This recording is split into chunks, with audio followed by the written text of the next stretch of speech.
So deep in the Central Highlands of Vietnam, in late 1967, American forces fought one of the absolute bloodiest battles of the entire war. They did it. They captured their objective, Hill 875. But this haunting question hangs over the whole thing. Was it a really hard-won victory, or was it all just an elaborate trap? That's not some historian talking. That's the assessment from a U.S. general who later commanded the very division that fought there. And his words, they just cut right to the heart of the whole controversy. I mean, if the ground had zero strategic value, why in the world did hundreds of American soldiers have to die for it? To really get what happened at Dak To, we're going to break it down. We'll look at the North Vietnamese strategy, how the stage was set for the battle, the brutal assault on Hill 875, its staggering cost, and then finally, we'll get into the fierce debate over who really won. Okay, let's start by setting the scene. Picture this. It's 1967, and you're in the remote triple canopy rainforests of Vietnam, right near the borders of Laos and Cambodia. This wasn't just any jungle, though. It was a battleground, one that was being deliberately and very carefully prepared. You see, the fighting at Dak To didn't just happen out of the blue. Nope, it was a key piece of a much larger strategy by the People's Army of Vietnam, or PAVN. They kicked off these border battles in really remote areas for one very specific reason: to act like a giant magnet, pulling American combat troops away from the cities. And we know this was their plan because, well, it's laid out in their own documents. The goal wasn't to capture and hold these remote hills. Not at all. It was to hit the Americans hard, inflict heavy casualties, and most importantly, to draw as many U.S. battalions as possible into these meat grinder battles, far, far away from the cities. Now, some American commanders on the ground saw exactly what was happening. Colonel Ladd, a Special Forces commander, he looked at that terrain and knew it was a fortress of pre-prepared bunkers and trench lines. He literally pleaded with his superiors not to walk into the trap, knowing the enemy wanted them in the mountains where the defenders held every single advantage. But those warnings, they went unheeded. U.S. High Command was determined to confront the enemy buildup, so they ordered their forces right into the Dak To Valley. The trap was set, and the bait was taken.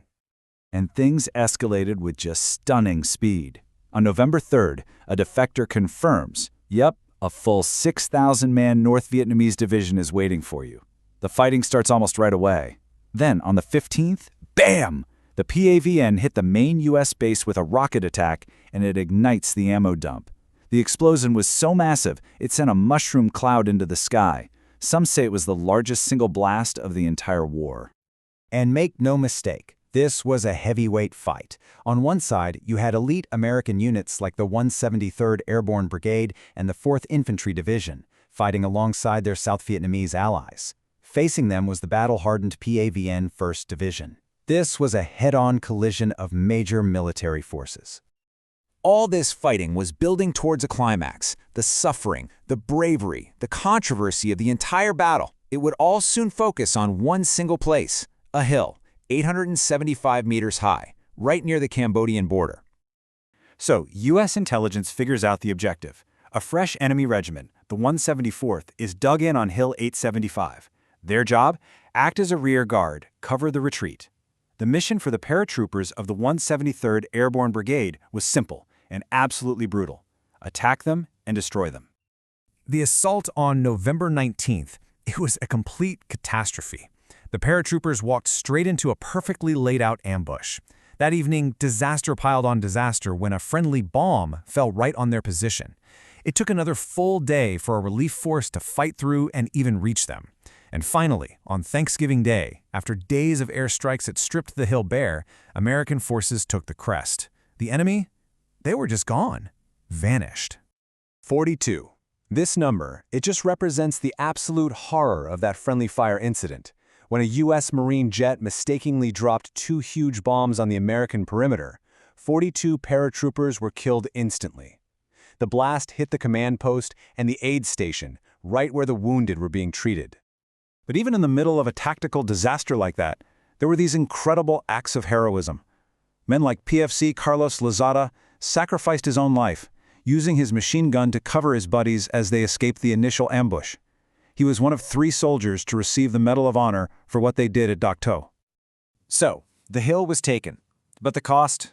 My God, the cost was just astronomical. And the numbers, they really reveal the true price that was paid for this one small piece of ground. Just look at this. On Hill 875 alone, the 2 airborne battalions suffered 115 killed and 253 wounded. Those casualties, that was a staggering 1/5 of the entire 173rd Airborne Brigade's combat strength. It effectively took this elite unit right out of the fight. And the amount of firepower used was just immense. We're talking over 150,000 artillery shells, more than 2,000 tactical air sorties, and hundreds of B-52 strikes. The Americans literally leveled the landscape with overwhelming force, all to get rid of an enemy that had already planned to leave anyway. And this was the final butcher's bill for the American forces across the entire month-long Battle of Dak To.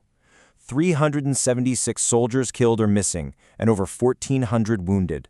All for a series of hills that commanders would later say had no strategic importance whatsoever. And all of this brings us right back to that central question. The PAVN pulled out, and the Americans held the ground. So who actually won the Battle of Dak To? And this right here, this gets to the absolute heart of the debate. On one hand, from a tactical view, the U.S. command claimed victory. They'd inflicted heavy casualties and battered 3 enemy regiments. But strategically, the North Vietnamese had achieved their goal perfectly. They lured half of all U.S. combat battalions into the remote jungles, far away from the populated coast. This was the official story from the very top. General Westmoreland, the overall U.S. commander, he saw it as a clear-cut win. He focused on the enemy body count and pretty much declared that the North Vietnamese had gained absolutely nothing. But that view, yeah, it wasn't universal, not even close. High-ranking officers like Marine General John Chasen looked at the casualty numbers and basically questioned the very definition of victory they were using. He just saw a crazy high price paid for a really questionable result. And the reason the North Vietnamese wanted U.S. forces pulled out to the border, well, that became terrifyingly clear just 2 months later. With American units tied up in remote places like Dak To, the PAVN and Viet Cong launched the Tet Offensive, a shocking all-out assault on the very cities U.S. troops had been lured away from. And that just leaves us with the enduring question of Dak To. It was a battle where American soldiers fought with unbelievable courage to win a tactical victory. But in the grand strategy of the war, it served their enemy's purpose perfectly, and it really forces us to think about what it actually means to win.